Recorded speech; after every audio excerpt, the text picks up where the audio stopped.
Mike here, Money, Marriage, and Media, and today we are back with Anton Daniels from AntonDaniels.com.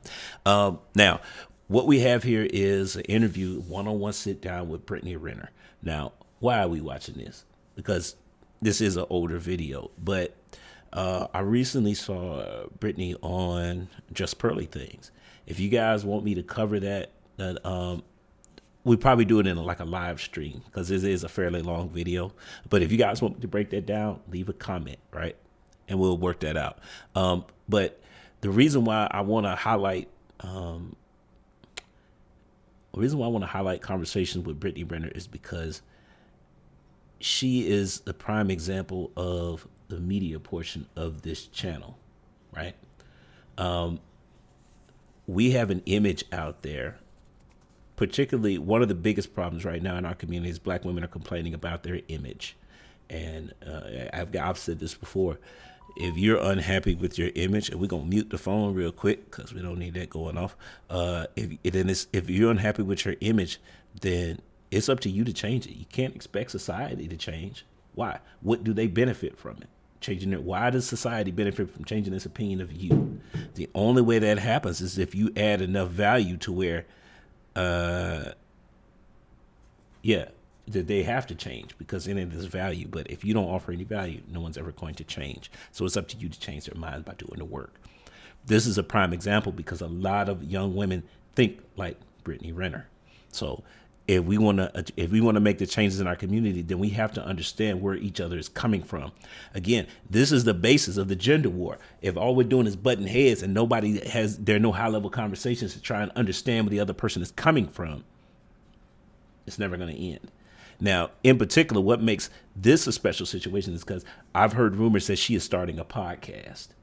So with the following that she has, this could be either good for the community or bad. So personal opinion, I want to try and get in front of this and see if this is something that I should be, tuning into. I don't know. Because I've never sat down and listened to and seen much content to her thought process. The only thing I've seen is what other people have said. So sometimes it's best just to hear these things from the horse's mouth. So with that being said, we're going to go ahead and get started. And you know what? Anton likes to run previews for his videos, so we need to skip. Yep, there we go. I knew it. Rita told me to ask you, how did you feel before you came here? What was your expectations? Rita is his wife. Yeah. Nervous about what we were going to talk about because I was on your YouTube channel. I saw where you guys did a 4-hour live about what I get in child support. So in my mind, I already was kind of prejudging you, like, great, you just want to tear me apart, just like everybody else. So when I finally landed, get to the airport, Prince was like, he's outside to take you to the hotel. I was like, I'm not riding with him. I don't know. I'm not going with him. I don't know. I'm like, why aren't you here? I did not notice, Rita. Yeah, I'm like, I'm not riding with him. And that's why I was on the phone with him. I was like, fuck that. I'm like, I've been through so much shit. And then so Prince was like, well, he's outside, so maybe just ride and see. Because Prince, sometimes he lets me go through my theatrics, and once I kind of get back to a neutral point, I'm ready to go. So as I hang up the phone with him, before I hang up the phone with him, I was like, well, I swear to God, Prince, I'm not playing anymore. If I have to cuss him out in the car, if I got to tell him about himself, I will. You're a firecracker. Yes, because I was like, fuck that. I'm not about to be. I was like, the disrespect is done. I was like, today is the day. She thought it was going to be an ambush. Rightfully so. She's a victim of a lot of negative media. I shouldn't say she's a victim. There's a lot of negative media out there about her. Again, like I said, sometimes you got to break through the mold and just hear it from the horse's mouth. Because, you have to be able. A lot of you guys like the way I break these videos down and break down certain situations. Well, look, that's a skill that you have to develop. And it doesn't happen overnight. You're not going to get it just by watching a couple of YouTube videos. But the value in it is that you can take situations like this young lady here, who is super controversial, right? And we can look at it with an objective lens, hopefully. So let's keep going. Because right now she's at the point where she thought it was an ambush. But, from what I've gathered about Anton is that he's not going to request you to come do an interview with him and then just drag you through the mud. That's not his style. People. It's funny because people actually got on Kevin Samuels for doing that because he didn't drag her through the mud. But why would he do that though? It's that's not what it's about. If you invite somebody on, you shouldn't invite them on because no. Okay, we getting off topic. Let's go. So once I got in the car and we talked, it was like that 20, 30 minutes flew by, and I felt so comfortable coming into this interview because you read my book. I swear to God, you exhibited none of that. Like, if you hadn't have told me that, right? If Rita hadn't have told me to ask you that, I would have not known at all. I wonder if Because that's scary. in the car, you were just like a little baby. Well, I wanted to keep an open mind. Well, Prince is your guardian angel. Again, I've been watching Anton for a while, and this dude, it's interesting to hear their interaction because Anton has made the statement before. This was like months ago that I heard him say this, is that women tend to get very feminine around him. At the time, I was thinking that, dude, you're just bragging on yourself. Stop it. But look at her posture. Look at the smile on her face. Like, I don't pay attention to her interviews or not that much. I've seen maybe one. I saw part of the Kevin Samuels thing, but does she look like she's about to go in on him? It brings to them. Okay, I'm gonna hit play in a minute because we're getting on topic, but it brings to the mind that it makes you wonder if even the most masculine women still have a feminine side, because feminine is supposed to be women's natural state. So it makes you wonder if masculine women can be feminine. It's looking like that, but again, who knows where this is going. Apparently. Because you was just like a little baby. You was like water. Yeah. You was just flowing. You was chilling. You was comfortable. The whole 9 yards. But I think that also comes from also like trusting men and then having your trust betrayed in different ways, different layers. So I feel like for me, I mean, I actually haven't talked about this, but now it's just coming up. But I had, oh my God, that might be a heavy thing to say. But basically I had a guy best friend who like touched me when I was asleep, like before my 30th birthday. And this was recent. Like recently, like a few months ago.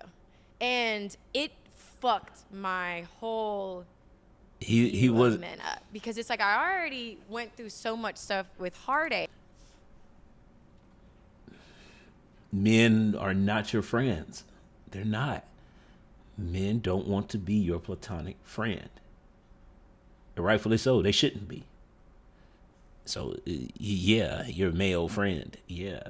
The ladies, this is a prime example why you don't have male friends. Don't do it. That guy that ultimately at some point that guy's going to want to have sex with you. And women make it very clear that once you're in the friend zone, for the most part, you're not going to get out. So stop wasting time. Let's go.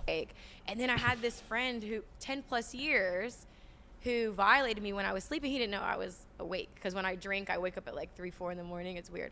So I was telling Prince, I'm like, I don't want to get in the car. Alcohol involved situation. That's the root of it. It was afraid. I'm like, what if he takes me and I'm in a ditch? What if he wants to hurt me? What if all this fear was playing out? So that was the core. It had nothing to do with you personally. Yeah, absolutely. It was just like, I'm afraid. I can't trust men. Men aren't safe.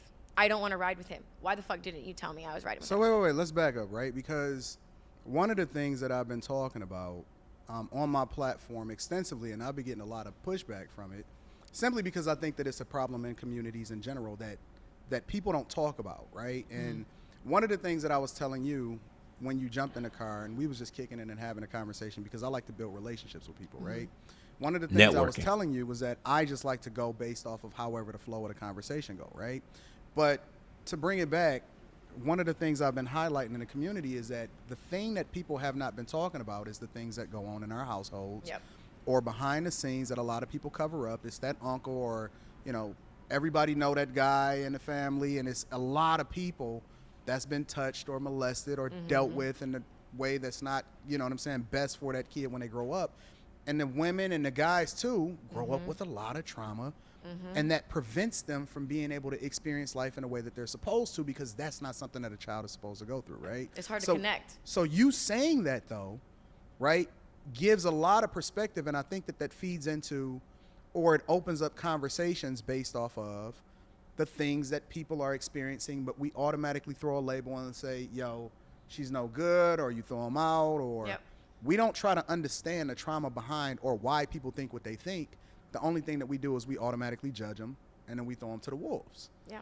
So you saying that though, kind of, you know what I'm saying, speaks to the thing that we've been talking about for a long time. But let me back up, right? Because You know, it's interesting. This is the same reason why I'm not in a rush to join any panels. I've done it before, but it was that was one case. And shout out to Suzette Speaks. I was on there with Security Boss. This was a couple of weeks ago, though. But the point is that personal interactions tend to be more rewarding because, again, we can